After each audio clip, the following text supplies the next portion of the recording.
Ce jour dédié pour l'élection de l'âme de Shalom Ben Khan, Zichron Livracha, de mémoire bénie. Il y a un très grand rabbin de la Chassidoute de Gour, qui s'appelle le Sfatemet. On appelle ainsi au nom de son livre Sfatemet, qui est un commentaire sur la Gemara, il est aussi sur la Torah. Et quand il est décédé, a succédé au trône de la Chassidoute de Gour, son fils, le Imre Emet, comme on l'a appelé. Et le fils a aussi hérité des tfilines de son père, qui est une tfiline d'une valeur énorme, d'accord, de très bonne qualité. Pour Hashem, tous les jours, il les mettait comme ça, avec sainteté. Un jour arrive un monsieur dans son bureau, il dit, écoutez, j'ai pris le train, je suis arrivé de l'étranger, je suis arrivé ici, et dans le train, quelqu'un est venu, pendant que j'étais un peu endormi, hop, il m'a piqué ma valise, il m'a tout piqué. Mes habits, talit, tfiline, tout ce que j'avais, je ne sais pas quoi faire, je suis très embêté.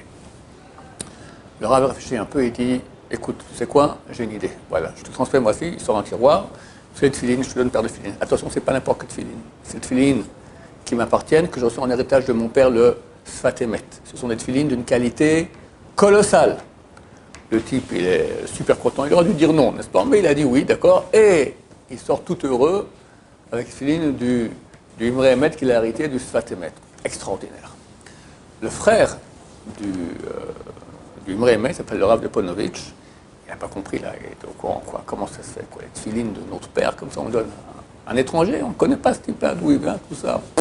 N'importe qui, comme ça, tu donnes les tefilines. À l'occasion, il passe comme ça dans la ville de son frère, il va le voir, il pose la question.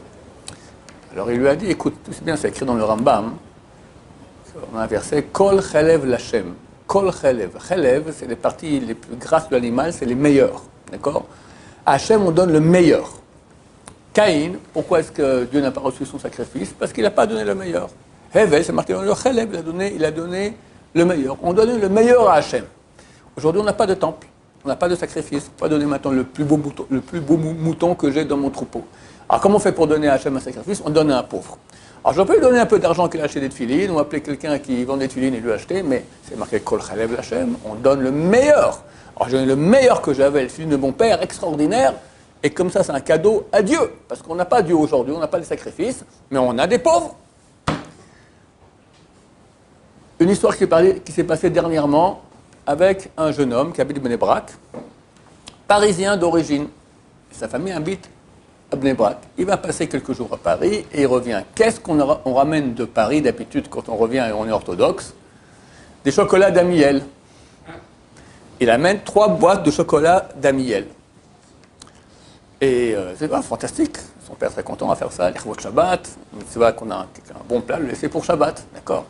Le repas de Shabbat, le soir, ils font le repas, puis après le dessert, il rase 2 boîtes, d'accord? Très bon, merci beaucoup, tu repars quand à Paris, ça vaut la peine, etc. Bon, reste une boîte, les enfants disent, ok, génial, Shabbat prochain, de nouveau, on finit, on est que Shabbat. Le père dit non. On les donne. Quoi on les donne? Ouais, il y a dans la rue une famille, le père décédé, est resté la mère, la veuve, avec des enfants, on va les réjouir, on va donner la boîte de chocolat. Eh papa, tu peux acheter-leur des bonbons, ils ne comprennent pas c'est quoi les damiels, tu achètes des bonbons, tout ça. Kol Chalev Lachem. Le sacrifice qu'on fait, on va donner le meilleur qu'on peut avoir.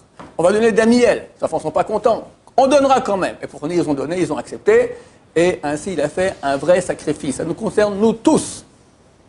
Chacun de nous devrait faire des sacrifices à Hachem. On a combien on doit remercier Hachem pour tous les biens qu'il nous fait. Comment? Le meilleur moyen, tu vas aider un pauvre. Mais pas avec les restes. Le top! Ça, c'est un vrai cadeau. C'est pas facile.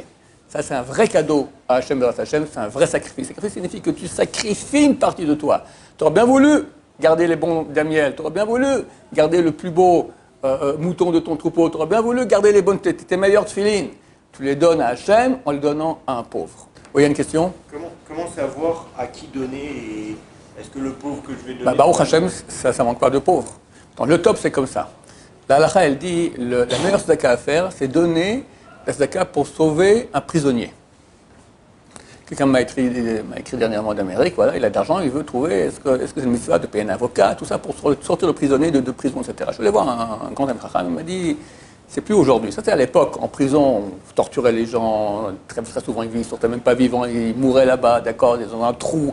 Là, il y avait vraiment le message de le sauver, puis quoi, nefesh. Aujourd'hui, ils sont même mieux en prison que dans la vie courante. Et en plus, d'habitude, s'il était en prison, c'est pas un type très très bien. En prison, il fera moins de bêtises qu'à l'extérieur. Il m'a dit, laisse-le en prison. Par contre, tu veux faire la meilleure cas qu'il y a, tu donnes à un pauvre étudiant de Torah, un avrer, un type qui est marié, qui reçoit une, entre guillemets, paye, qu'on appelle ça, une bourse, d'accord, du collège qui est rien du tout. Et lui, il a une grande famille, etc. Sa femme travaille difficilement. L'argent que tu donnes, c'est de l'argent béni. C'est un, tu aides des pauvres, et deux, tu aides la Torah. Tu as fait d'une pierre, deux coups, c'est le top. Une question? Oui, pour les tefilines, quand tu donnes les tefilines, c'est une mitzvah, quoi. C'est pas comme si c'était une ta'ava. Kol chalev lachem, kol chalev lachem. C'est ça exactement. C'est vraiment, c'est pas facile. Moi, j'aurais pas fait. Mais je suis pas là de mort de goût. Il a fait qui, quoi, comment? Tu comprends qu'on a fait ça? Il a fait un sacrifice. Il a égorgé son etc. Dans la Torah, on dit qu'il faut être pour ce qui touche la Torah, on peut être. Tu peux. Mais tu peux. Tu dois donner le meilleur alors que. Non, t'es pas obligé. T'es pas obligé de donner le meilleur. Mais c'est bien, parce que d'abord tu as fait, ensuite tu as sacrifié. C'est une tzedaka, combien elle vaut dans le ciel? C'est énorme. Énorme.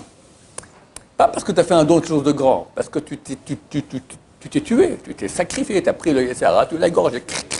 D'accord? Hein? Il achètera les bons filines, c'est bon, je m'en fais pas pour le Admor de Gour. Peut-être même pas aussi bien. Mais la misa qu'il a fait là, acheter des bons filines, quelque part c'est facile. Tu mets de l'argent, etc. En plus, tous les filines sont bons, et c'est encore un peu meilleur.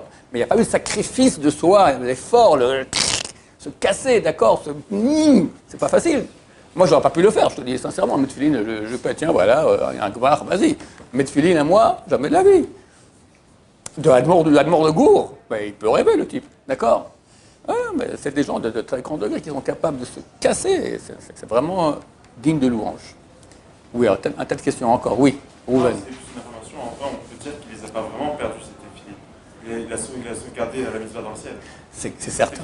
C'est certain que. J'ai entendu une histoire. C'est certain que le mérite qu'il a dans le ciel, il équivaut certainement à toute la mission de Félix qu'il aurait pu faire avec. Oui.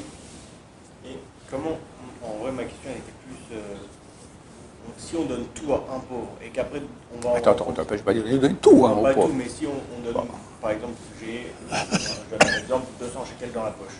Je vais donner 50 shekels à un pauvre Ouais.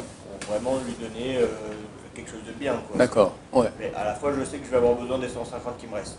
Non, il y a des lois dans les lois de tzedaka, d'accord. Si quelqu'un maintenant, il donne la tzedaka, il devient pauvre à cause de ça, il n'est pas obligé. Non, c'est pas question qu'il devient pauvre, c'est Ok, question alors. qu'il me reste 150, je vais en avoir besoin. Et qu'après, je vois d'autres pauvres. Normalement, on donne le masse, c'est marqué. La halakha dit, on aide un pauvre tout ce qu'il a besoin. Combien? Jusqu'à concurrence de 10% de nos gains. Donc tu regardes combien tu gagnes par mois, 10%, c'est pas à toi. Mais ça, c'est pas pareil que c'est la Kamasser. Je te dis, le maaser, c'est une obligation pour les Ashkenazim. Les Sfardim, ils n'ont pas l'obligation de maaser. Ils ont l'obligation d'aider les pauvres. La concurrence de combien? 10%. Donc ça revient au même. Appelle le tzedaka ou maaser, en 2 mots, on donne 10% de ce qu'on gagne. Voilà, et ça, c'est mieux de dispatcher, de donner à plusieurs pauvres qu'à un. C'est vrai aussi. C'est ça que je voulais. Le Rambam, il dit, c'est même parce que tu fais un acte. C'est plus dur de donner plusieurs fois que donner une fois. Oui. Est-ce que les parents, ils ont le droit de demander à leurs enfants plus que leur maaser? Demander, ils ont le droit. Et l'enfant, il doit aider les parents en priorité. Maintenant, c'est écrit que s'il peut les aider sans le maaser, c'est mieux. C'est pas kavod, c'est pas honorable pour les parents de leur donner l'argent du maaser. Des parents qui n'ont pas beaucoup d'argent. Non, un enfant qui n'a pas beaucoup d'argent maintenant. Et alors, un enfant maintenant, s'il a beaucoup d'argent, alors il n'a pas le droit de donner l'argent du maaser à ses parents. Il doit donner l'argent hors du maaser, parce que c'est honteux pour les parents de recevoir le maaser. S'il n'a pas beaucoup d'argent, il doit donner son maaser en priorité à ses parents. Baruch Adonai, Olam, Amen, Amen.